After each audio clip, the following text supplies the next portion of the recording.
Welcome to the show. Thank you for having me. I'm Elizabeth excited. Jade, Yes. Senior Business Advisor. Yes. Okay. And basically you help people sell businesses Yes, sir. confidentially. Yes. Could you do it otherwise? No. And I can explain that. What happens a lot is when you have a valuable asset, because obviously I'm not selling something that is worth nothing. Right. What we call a book of business a lot of times with what's happening in the world with these IT consulting companies or property management companies or other companies with subscriptions, they have a reoccurring revenue that is very attractive. And as the world becomes more mobile, flexible, people want to acquire these businesses and they want that clientele. Well, if you could imagine, I take a high profile business like one of my listings, a grocery store, that's gross revenue is probably around 13 million, netting close to 2. Right. Great clientele they've built over 50 years. Right.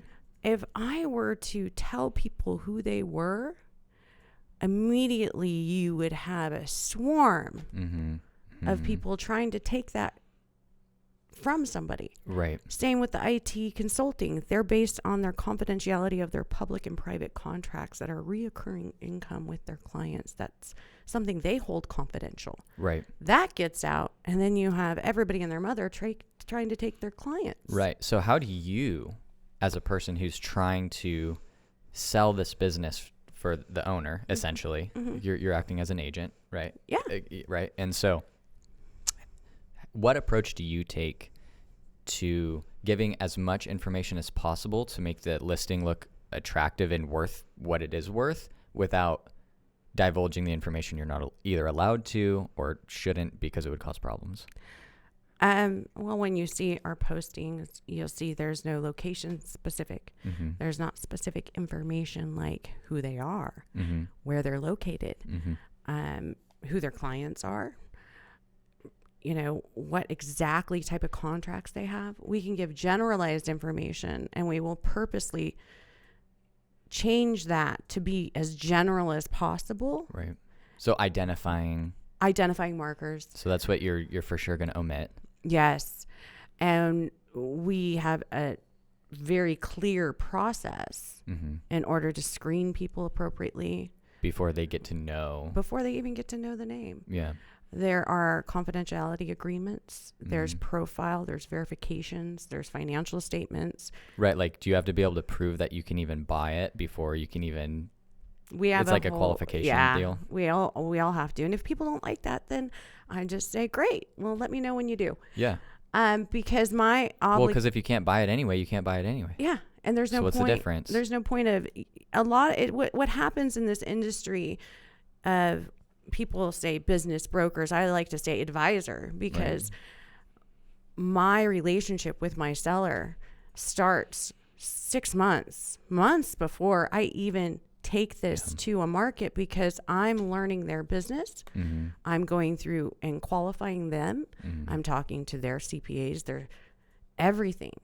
We're, lifting the hood as to 6 months is really minimum, right? Because I've heard people talk about, they'd say a year is minimum. And I'm sure it just depends, but. Well, working with these people, and the sellers I work with, I want to work with them for at least 6 months if they have already done the prep work. Yeah. A lot of times, depending on, this is, some of the listings I have right now are larger companies with CPAs and stuff. So their taxes and financials don't need as much work. Yeah. Yeah. When you have smaller companies that are mom and pop owned, which is nothing wrong with that. Right. We love them as much. A lot of times, they'll lump sum a bunch of different miscellaneous expenses into mileage. Right. One category.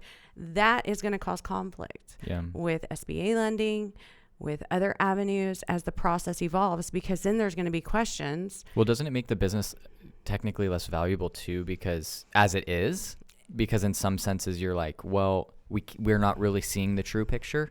And because of that fogginess. And depending on how it was managed and what was spent and what salaries they took, because of the way it's calculated, like for instance, an SBA lender, people know that an SBA lender to do an SBA business loan wants 10% down, but each different bank wants different things depending on what the cash flow looks like. Right. What their tax returns, their M2 looks like. So basically, depending on the risk of the lender, they're going to have different requirements of what they want you to show. Yeah. And that is usually typically based like 75% on the cash flow. But then there comes in that 25% of experience. So if I'm a buyer looking at this business and I want to get an SBA loan and only put 10% down because that's what I've saved. Right. I need to not only identify the correct bank lender that likes, for instance, barbershops. Right. But I need to also be experienced and have in that industry. in industry. Because then they're lending at somebody who knows how to not run it into the ground. Exactly. Yeah. And there's an advantage to me as someone with experience in that industry going and buying something that's been existing for 10 years versus trying to start from the ground up. Because as you know, as the world has evolved, mortgages, lending, and everything is higher regulated, less risk. Yeah. So a lot of these people coming into wanting entrepreneurship have a real advantage here to buy something from the baby boomer generation that is leaving that and retiring. Yeah. Because they want to get out. Yeah. It just happened to a friend of mine. Yeah. And it happened to my parents. Yeah. My family, been in the business and they're at that age. Well, that transfer of wealth, it's either going nowhere or it's going somewhere. So my biggest part of my job is almost being a matchmaker. Right. Because I am trying to, because these people aren't, once the deal goes through escrow or whatever, it doesn't end there. Right. They work together because, as you know, in smaller businesses, a lot of times the business owner has created those relationships with his clients. Yeah.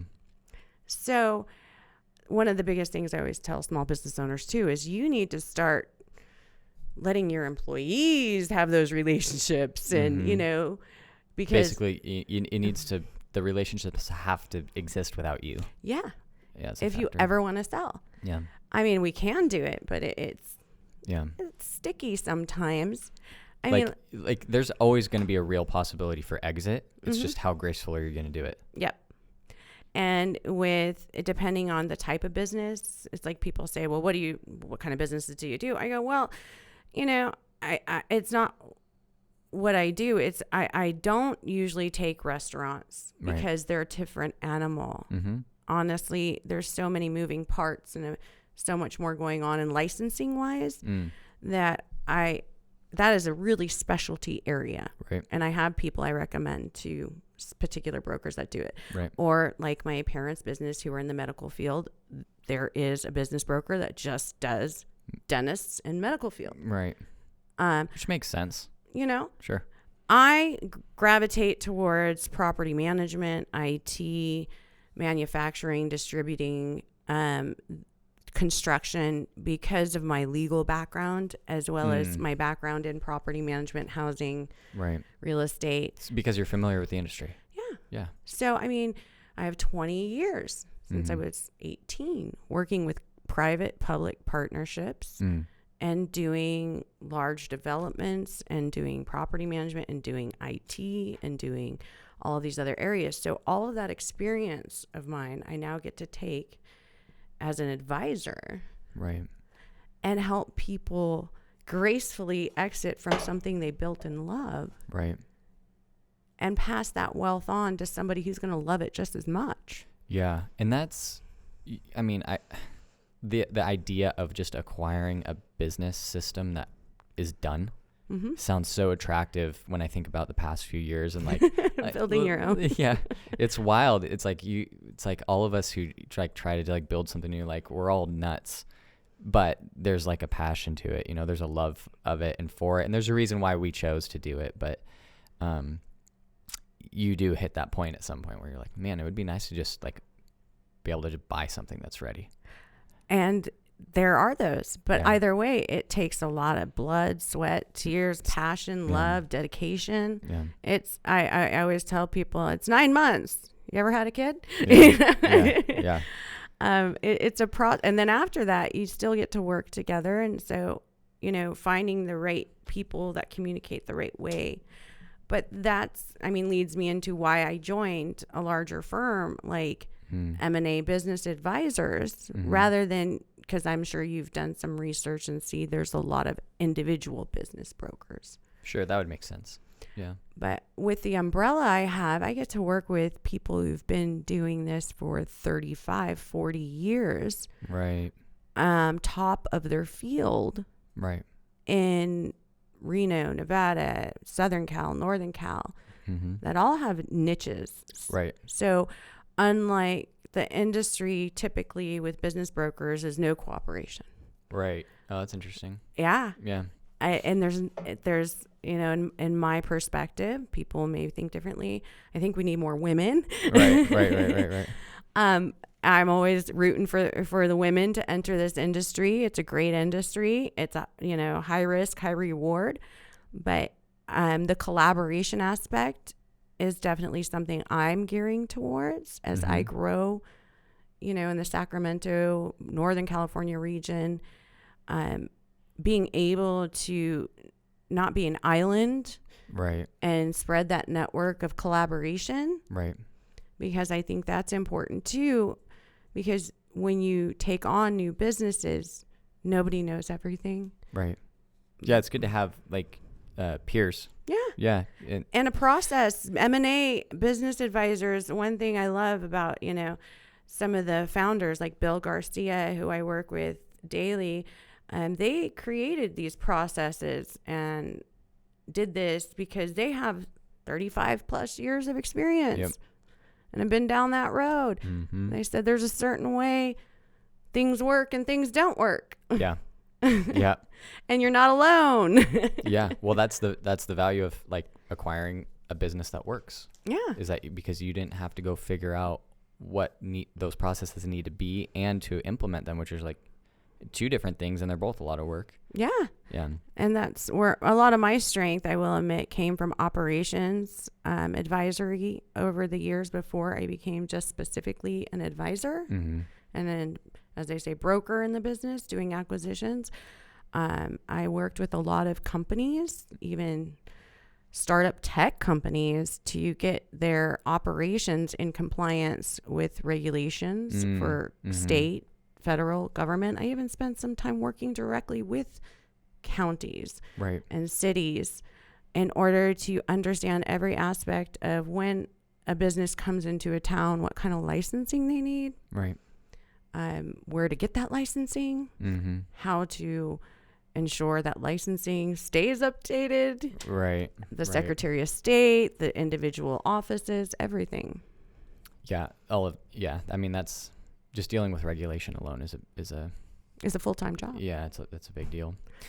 So I wanted to ask this question. I understand that, there's the preparation process when, a person wants to sell their business, perhaps, maybe they're retiring and they want to have an exit that's profitable, instead of just closing doors and calling it good.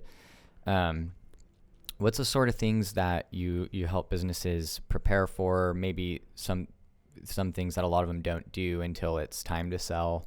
What are some of these loose ends that get tied up or things that get straightened out? Because the reason I say this is we, as business owners, we all may as well be proactive and do this, even if we're not planning on selling soon, because doing these things actually should innately make our businesses better. Cash flow. Yeah. I mean, that's the biggest thing I hear from the SBA lenders is where's their cash flow? What's the cash flow? Is the cash flow increasing every year? Is it failing every year? Are they just in the red and getting by? Operations. And, SBA lenders aren't going to dig into the operations, but during the process of selling a business, when you come on board, they have these things called add backs where they look at how much salary, versus the proportions of, if I were to replace this owner, what would it cost me? If I were to have to, say it's a family owned business. Yeah. And that guy does 5 jobs. And he does 5 jobs. Yeah. What is it going to cost me? So, I look at there's one owner I've worked with in the area on, cross-training employees. Mm-hmm. Cash flow, where is that? Right. You're decentralizing Yes. the resilience. Yes. Yeah. And getting it all very clean. Yeah. So it's very clear.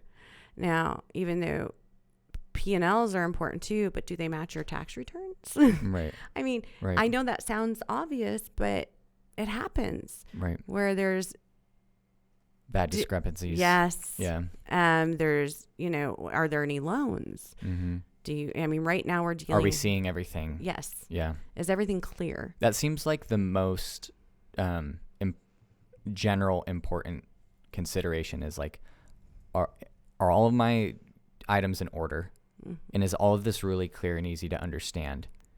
Because ultimately the people involved who are going to either lend somebody money, try to come up with a valuation, all of this, you need clean, clear data. Yeah. And so being organized seems like the obvious way Yeah. to make all that happen. So I think if we can all become more organized in our businesses, that innately, makes what we do kind of have a greater intrinsic value. And that's very true. And a lot of times I have business owners just come to me just for that. Yeah. And they're not even interested in selling. Right. They just want to know, okay, I'm thinking about it in 3 years. Mm-hmm. And I'm like, okay, well, let's look at that. How do you prepare for that? What do you think? I mean, that's almost preferable for you, right? Yeah, I would love it if everybody did that. Yeah. Because people would then later come and say, well, I want $3 million for my business. And I'm like, well, you've been spending a lot and there's no cash flow here. And I know you have, the gross income coming in, but you're not right. It's just, it doesn't make sense then. Mm-hmm. And, you can't value a business if someone is just not managing that side of it well.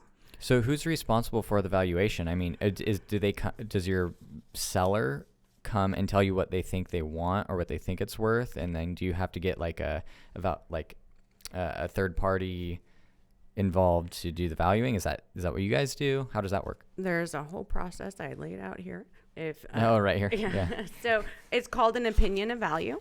Look And at my brochure. yeah, I know. Isn't that pretty? Mm-hmm. We have a whole process, Right. 7 steps. And that's another reason why I joined the firm I did, because they laid this out very clearly Right. and have a consistent opinion of value process with selling the business. And we call that a preliminary opinion of value. Right.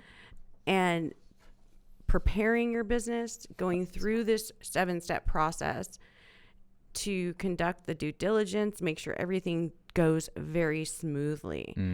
And part of that preliminary opinion of value is also going, and just like when you buy real estate, you look at your comps, you look at the performance, you look at the history.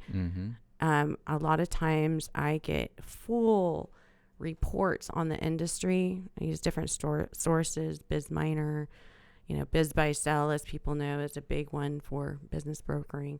So there is an entire process that we go through step by step. Of course, even though we have a process set in our brochures and what we say, there's a lot of, oops, wait, we need to go over here. Right. We need to do this. Or maybe we shouldn't go to market. Maybe we should just find, private lists of targeted CEOs of other companies that would want to, because a lot of times with IT consulting of the smaller ones that are cloud services, I'm finding the larger companies want to absorb them. Right. So it's determining that perfect buyer by going through that 7-step process and opinion of value to get to that point to know how we're even going to sell. Are we going to go just blindly to market? Right. Or are we going to Do you target? have a seller in mind? Yeah. Yeah. And that's another advantage of working with a larger firm, I find, is I also have a network of other people that I can talk to. Kind of have like a little ecosystem going on. Yep. Yeah. That's nice. And I'm hoping, that develops more as I progress, because we're seeing, like with what's happened in the last year, we're seeing a lot of different changes. Mm-hmm. Like for some businesses, 2020 wasn't great. Right. Other ones, it was the best year ever. Right. There's no middle ground. There was no normal. Right. It's either way high or way low. And Yeah. I've kind of noticed that too. Well, and because a lot of it was, let's just say forced. Mm-hmm. But I think some of it was also weirdly voluntary. Yeah. Like, how do you say it? Like people falling on their own sword type thing.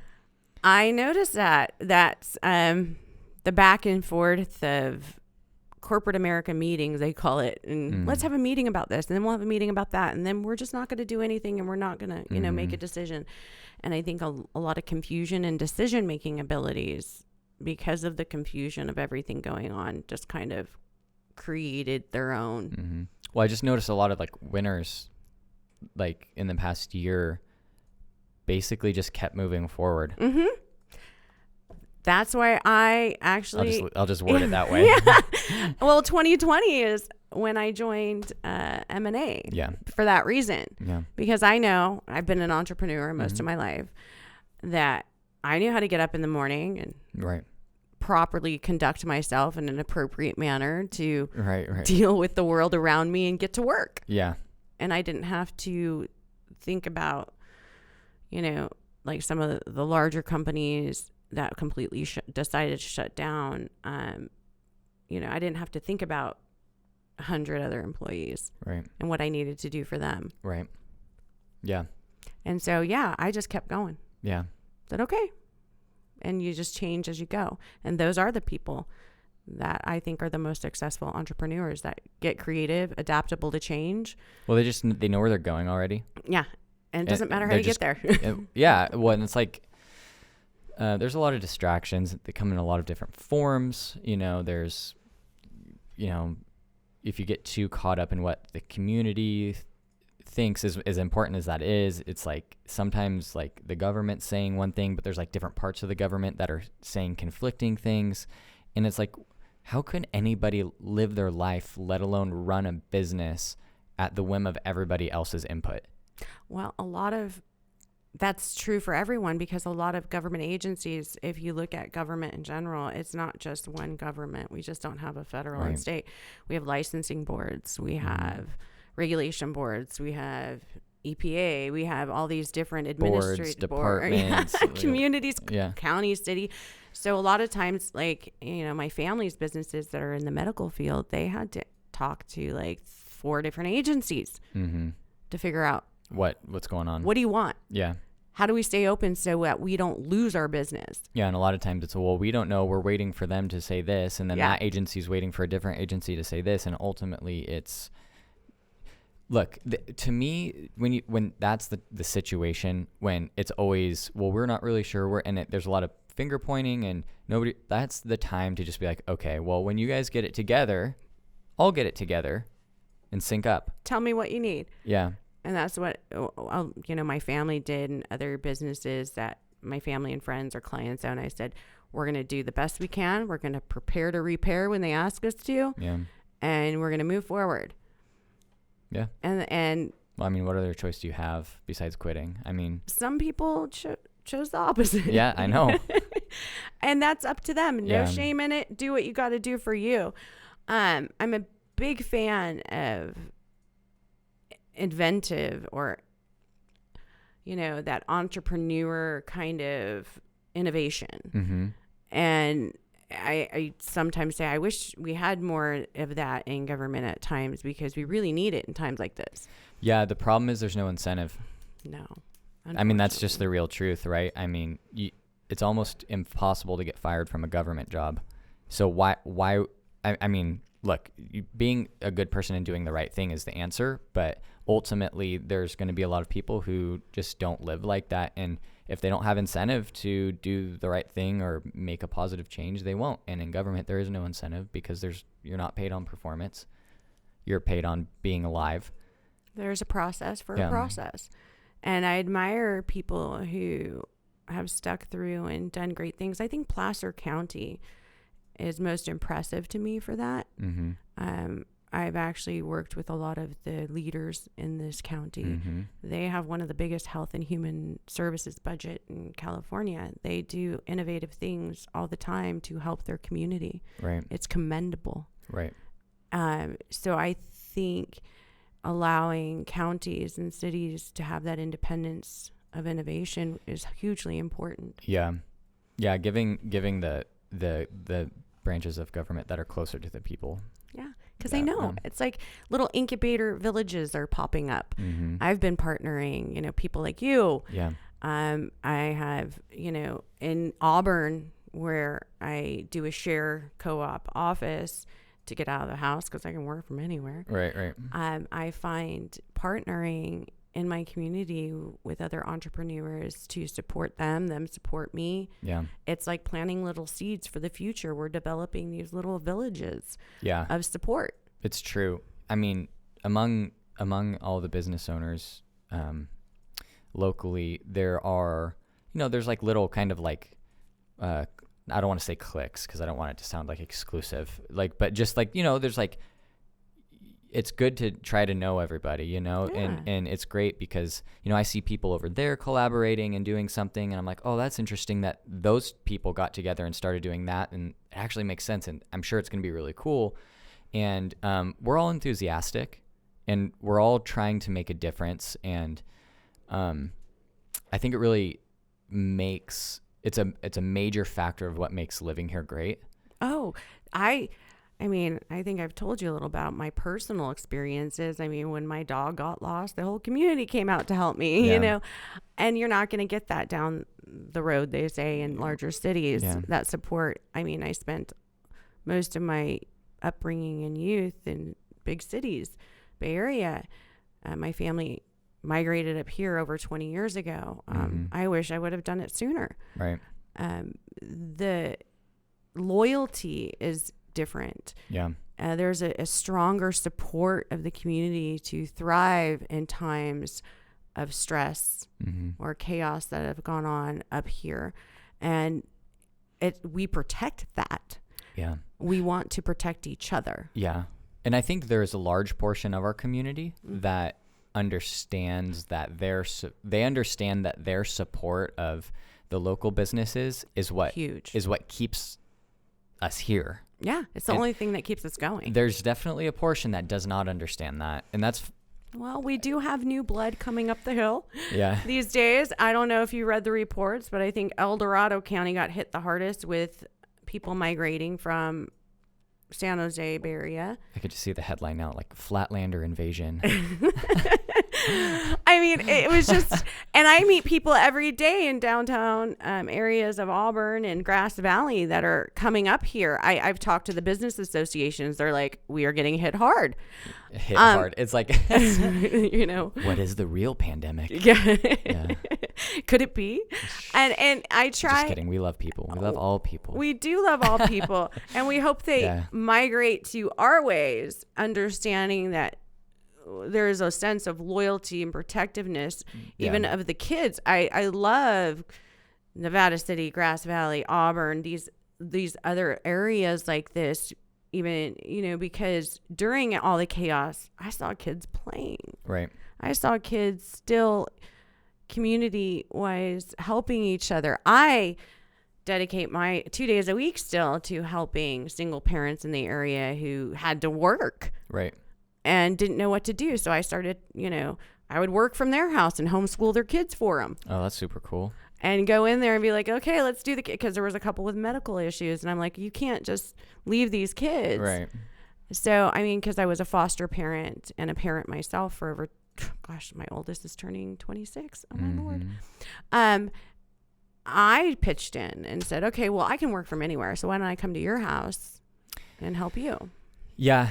I mean, I think that's just because of the type of person you are, right? I mean, there's a sense of leadership involved in that. There's a sense of ownership, right? There's a sense of doing the right thing. Like, here's the thing about like leadership that I've learned is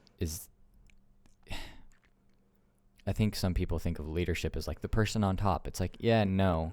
The leader is the person who's doing the right thing first. Even when other people don't agree. Yeah. And That's common. you know, I think my oldest child would say my mom is definitely someone who gets it done and works hard. He told me the other day he thinks I'm the strongest woman he's ever met in his life. Yeah. He's all, I can't believe you took in teenage foster girls. You just decided that was What you're going to do. what I was going to do. And I did that years ago, and I want to do it again one day. Because it's the thing, you know, it's like, what was it? Well, it's Eleanor Roosevelt. You got to look fear in the face and do the thing you think you cannot do. Yeah. And when I see something I think I cannot do, or that It's makes... like attracted to that. It's like, oh, they said I can't? Oh, I better go do that right now. Let me, time to buckle up. Yeah, exactly. Yeah. Oh, yeah? Yeah. Underestimate me. Yeah, that's, do you do much reading? A lot. I am in law school, so I do a lot of that, but I read a lot. During this time, I've really gravitated towards Thich Nhat Hanh mindfulness and being more aware of energy, intuitiveness, getting in touch with those things, and really getting into, you know, part of my responsibility as a community member is being intuitive to others' needs and being of service. Yeah. And absolutely. I have a magazine on my desk in my office. It's mindfulness across the top. Yeah. And I found even with the children these days that I'm with all the time, because of their constant bombardment of changes and the new, bringing them back to those philosophies of mindfulness, Right. and being in the moment. Yeah. It's like one of my kids, when they get panicky, I'm like, okay, what color is that? Yeah. Where's your shoes? Did you see the ball? You know? Right. And that makes them just kind of stop that fight or flight and freak out phase and come back down and go, okay, where am I? What am I doing? And being in that intuitive moment, taking personal responsibility for my actions. It's so funny. And how I react. This is the second topic that you've talked about already on this episode that is completely overlapped with the two previous episodes that we've recorded. So the most recent one, Heather Henschel, she owns a boutique in Old Town. It's called Helatan. Oh yeah. I think I've met her. So we just published her episode, but she was talking about kind of what you were saying about like the strong community support and how that's like really unique to this area. She had come from San Diego, and she's just like, man, you start a business there and people are like, you'll be done in 5 months. You know, it's just like, but you come up here and people are like, oh yeah, you know, it's just like they're cheering you on. Something in Auburn, woo, you know. And I feel like I recognized that a while ago too, and that gave me a lot of encouragement because I see this area actually as fertile ground. Yeah. Does that make sense? For that type of, you know, it's like how we met. I met your dad. Right. Tin Lantern, right? Yeah. Over in Meta Vista. And I was like, oh my gosh, this sounds great. You know, your dad talked you up. Right. And I immediately was like, give me his info. Yeah. And that's totally normal around here. Yeah. No, it's great. Yeah. And then the second thing that you were talking about was kind of getting back to your intuition and being in touch in the moment. And so the 2 episodes ago, I had Melissa Moon here, and she does it's like light touch healing type stuff. But what's my point? But like a lot of what she was talking about is that's like what she does. Yeah. Right. Is energy work. Yeah, and it's like it sounds really woo-woo, but it's really not. It's because of the words we use to describe it. Yeah. But in reality, it's bringing people into the moment, and that's what I was like. I learned from her episode, which I was like, so what's the deal with like the light touch thing? And she's like, well, it's really kind of more of just like a trigger, right, to bring somebody to like into the moment, and that's what a lot of people lack currently. And it's interesting because this type of stuff always comes up on our podcast. The awareness of being here. But I think it's coming up in the world. There are things that have actually been a huge benefit to our world because of what we went through in 2020. We are more aware of trauma. We're more aware of mindfulness. We're more aware of the whole. It's not just a worker bee and a shell anymore. How many people, Yeah. I mean, it's got to be thousands, if not million, who, they went home to start working from home and they're like, oh, thank God, finally. And then after a while, they're like, I'm happier. Why am I happier? Well, because I'm not cooped up somewhere that I'm forced to be. And some people, the only socialization they got was, though, from going to an office. Right. I mean, there's obviously those people, right? And I'm just saying, I see the two sides of it. Either way, your entire way of socializing, interacting, conducting your day is derailed. And if you've ever read about mindfulness, philosophies of Buddhism, it's very much attached to neurology.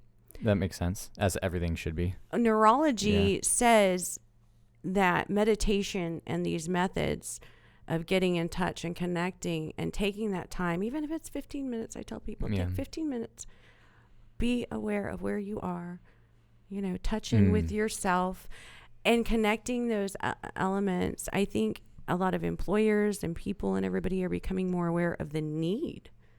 Of the human. You can't just push. Yeah. And shove it down. Well, I can push myself like crazy, but for me to try to impose that on another human doesn't work. No. Does that make sense? Yes. It's just you cannot do that. Everybody has to have buy-in. I believe in the agreements. Even with my parenting, I use something called, equal structure and equal nurturing. And I use this with everyone in my life. It's like there has to be an agreement. That agreement can change, but there has to be a buy-in, both parties. You can't just have, especially these little kids that are derailed from their normal lives. They're freaking out. And I'm like, well, let's agree not to hit your brother for an hour. And if we fail at that agreement, let's make a new agreement. Yeah. So using agreements as buy-in. Yeah. And it comes down to contract law. You can use it in anything. I feel like that kind of happened at baseball practice last night with my 5-year-old, right? So he's like first year of baseball. No, not a 5-year-old. Yeah. And it's like I put him in the group in a group of 3 with the 2 basically best players. They were way better than him. And he was doing way better. And because I kind of made this little mini game where I was throwing him ground balls and they were throwing them right back to me, kind of like rapid fire. And I said, okay, if you catch it and you throw it back to me and it's a good throw and I catch it, you get a point. But you have to get both. You have to stop it and get a good throw to get a point, right? And so just that communication, that agreement, it created an agreement. I kind of didn't even understand that that's what was working, because in my mind I'm like, oh, it's because I gave him a goal and then the other kids are obviously better, so he's going to be maybe trying to hit the mark, But then now that I think about with the way you're phrasing it with kind of like proposing an agreement, that might actually be the real mechanism at play there, because he is doing really good, better than usual in terms of both in performance and attention. Yeah, he agreed to it. He wanted it. Yeah. It's like, I can use the example of foster children who I think all of our kids are displaying similar symptoms with my experience with teenage foster kids, of where they're in that fight or flight constantly, and they're constantly, you tell them to take out the trash or something and they're freaking out and you're going, okay, wait. And you don't realize that maybe someone in their history used to put them in a trash can. So just saying take out the trash triggers something else. Right. And and as grown people, sometimes we're not aware. Well, we're definitely maybe not aware of those buried, triggers, but also it's kind of what I've realized lately is obviously children they have a lot less control over their emotions, right? Because they're developing, so the emotions come before the frontal cortex, right? So so they're reacting before. But imagine if you look at a child and when they react, you say, okay, that's all right. Well, let's find something we can agree to. Yeah. Now you're giving them back that control. Yeah. Oh, you don't want to take out the trash? Great. What would you like to do instead to contribute to this house? Right. Right. Do you want to sweep? Yeah. Do you want to do something else? Yeah, I feel like that usually works. Yeah. And then they go, oh, yeah, because I want to contribute. Everyone else is contributing to the house. I want to be part of it. Yeah. Yeah, that's the buy-in right there. There's your buy-in. There's your buy-in. And that has to do with mindfulness. That has to do with what they call adverse childhood experiences, using I actually think the all same. kinds of stuff. Yeah, I mean, absolutely 100% the same psychology works on adults. Yes, it does. 100%. Because Guarantee. to be honest with you, it's kind of how I get people interested in maybe things that I'm doing, or like, because like maybe I know I can help somebody just because I'm a nosy observer, right? And I'm like, okay, I already know how I can help you. Well, how do you approach that without like offending somebody, right? And it's kind of like, I'll let you go for it. I mean, here's the thing though. There are more people looking to be offended than there are looking to offend others. Yeah. I usually just ask them something like a question like, are you interested in maybe improving like this or that? Like casually in conversation. Yeah. And I just need that one little indicator of like, oh yeah, I've been thinking about, and I'm like, okay, I'm in. Like, and I know you're in. So now I can offer kind of more specific ideas. Yeah. And if they gather information, if they don't like them, that's fine. But at least I know they're willing to hear them. Mm-hmm. Yeah. So those like qualifying questions help get that. And you got to adjust, and you got to work. And there's always those people that are just closed off, I find, no matter what. And with those people, I just kind of like, all right, well, here's the information. Yeah. When you're ready, know that I'm available. Yeah. Because I'm here to help. And it's important to have that offer. Yeah. Especially if somebody is still closed off. Oh, yeah. Because that has worked in my favor many times.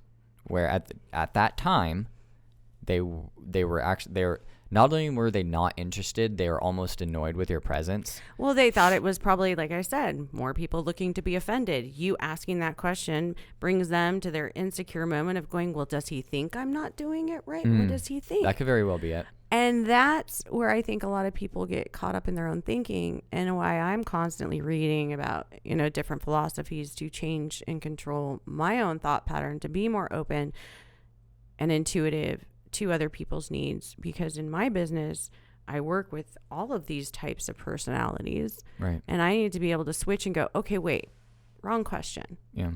What do you need? Right. How can I, and sometimes it's just as simple as I've seen, they're just so stressed out, they can't even deal with anything. And I just go, what would make your day better today? Right.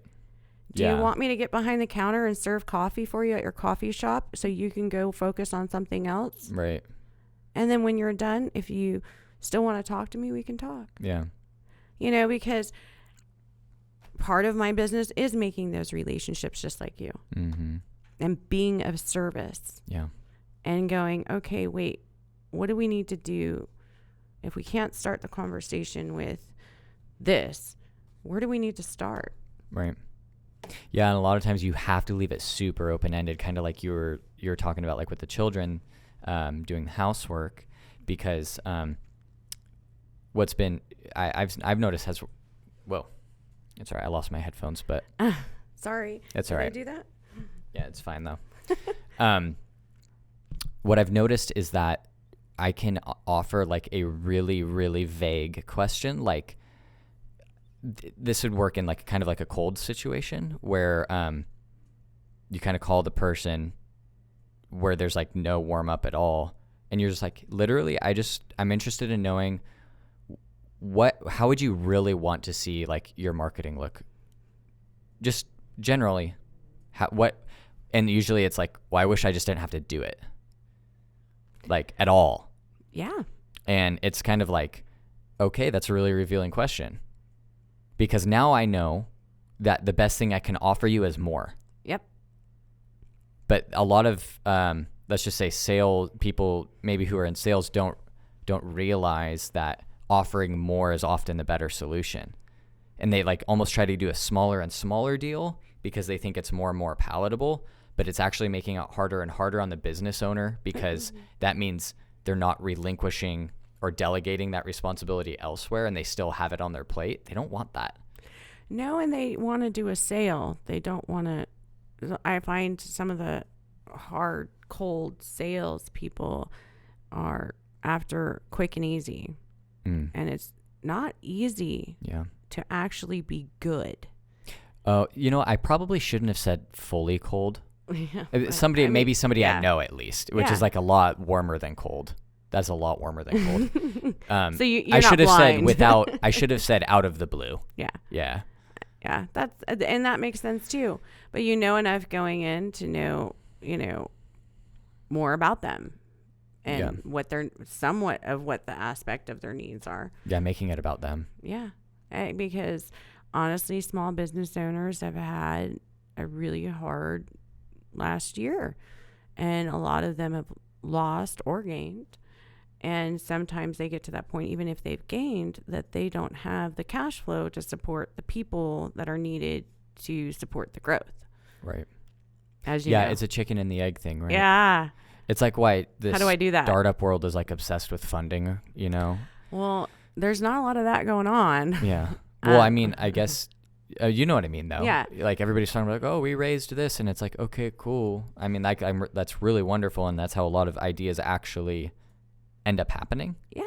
Well, you have to partner with the right people. It's like I get calls all the time of, I'm in IT and I'm so stressed out. I want to go do yoga now. Mm-hmm. I'm like, do you know anything about yoga?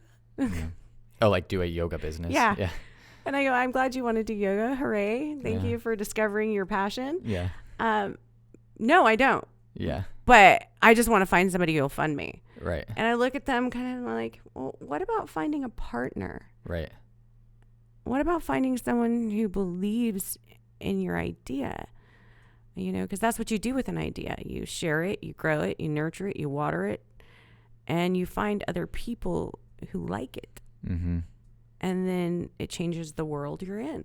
Yeah. Because you've involved people in it. It can't just be a little egg you keep to yourself and run around going, give me money or I break the egg.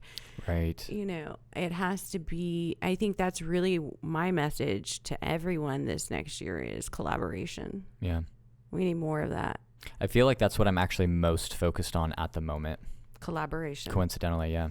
It's a powerful, powerful tool. And sometimes you don't get an immediate reward from it, especially in my business. It's tough. It's tough because usually the people you want to collaborate with are also super busy and capable. Does that make sense? Oh yeah. I mean, otherwise, why would you want to partner with them if they weren't super capable? So, I guess.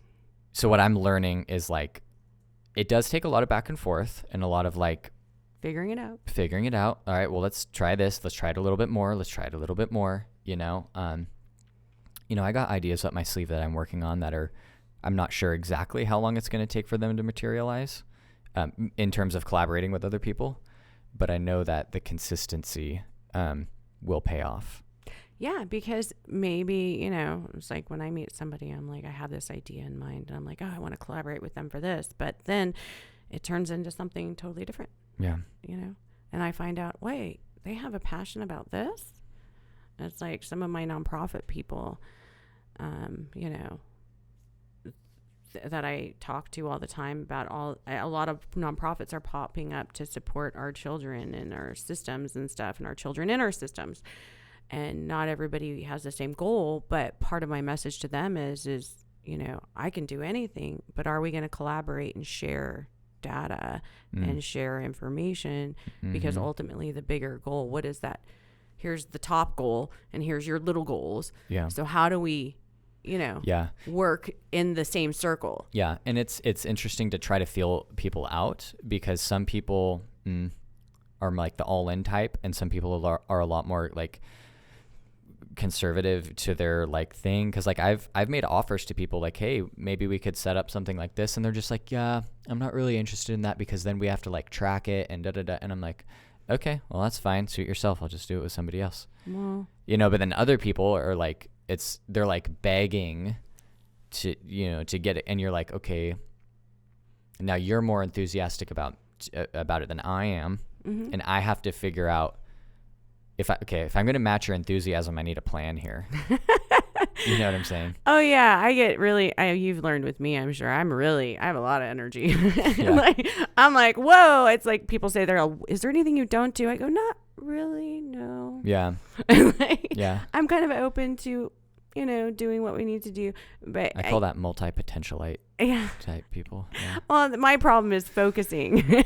Yeah. I'm like, do just this. I'm like, okay, I got to do just Well, that. I mean, like, I think this is like a great first episode to have you on and kind of get people familiar with you. And I think we're going to have more good episodes in the future that can be more specific onto like certain topics. You know what I'm saying? I definitely think so. I'm part of my goals with you, like I said, is get to know each other, start a conversation, see how we can help our community, collaborate. And I think some key areas, like I told you before, in my background, in my wheelhouse, that could even go into other aspects of the community, have to do with housing, property management, have to do with IT, have to do with transfer of wealth.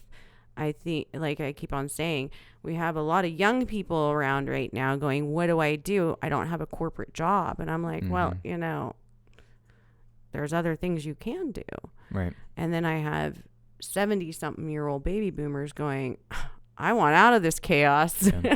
My buddy just he just basically acquired a business in Southern Oregon. He lived here. He just moved up there because he met this guy.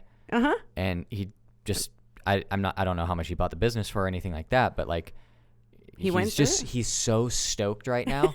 He's like, dude, this guy had so much business already. Yes. And he's like, I'm just like basically inheriting this amazing thing. And I'm like, dude, I'm so happy for you. And that is a positive outcome. But he has the work ethic to run the ship. Yeah. Do you see what I'm saying? So that's kind of the other thing. And that's the other aspect of this. I think people are realizing their limits and what they're capable of. And a lot of individuals are choosing sides. Like, do I want to? Entrepreneurship is not for the meek. I grew up in a family of it. So by the time, my parents were like, you're 10 years old, you can reach the counter, start filing. Yeah. It's like, and my work ethic is a little nut jobby. I'm up at 1 a.m. sometimes doing stuff because I know just buzzing. I have a kid thing on Saturday and I'm not going to have time to do it then. Yeah. But that's also the beauty of the work ethic and working 24/7 is I can raise 8 kids on my own if I wanted to and divide my time and have that freedom. Yeah, but you have the grit for it, right? I mean, that's just the fact. That's just the key thing. Like it's dedication. Some people do not want to believe that like your grit is your determinator and that your intelligence is actually just a multiplier. Does that make sense? Well, I use my intelligence. It's like you can ask my kids. Their mom's been going to college for 20 years. I'm like, yes. And I got degrees in paralegal studies and different government policy areas. I gravitated towards the legal field because I'm fascinated with our policy making and our legislation and how it all can be changed simply by one decision by a superior court judge. Right. But at the same time, getting back into law school, that's something I did during COVID as well. As I went, well, I have some free time. I'll go take the LSAT. See you later. Yeah. But that takes the drive, not because I'm looking at, okay, I'm going to be a lawyer. Right. I'm looking at it as, okay, this is another piece to the knowledge that can benefit me, that I can share as a human to benefit my sellers, my buyers, my community. I can now have this knowledge because I have the drive and the energy to do it. And that drive and determination is something, I think a good friend of mine once said, he's like, it's like a boxer. Some people, when put in the corner, they just go down. Yeah. Other people recover, and resilience just pushes them up and they keep going. And I think that was determined, as my mother would say, when I was 3 and refused to get out of the tree.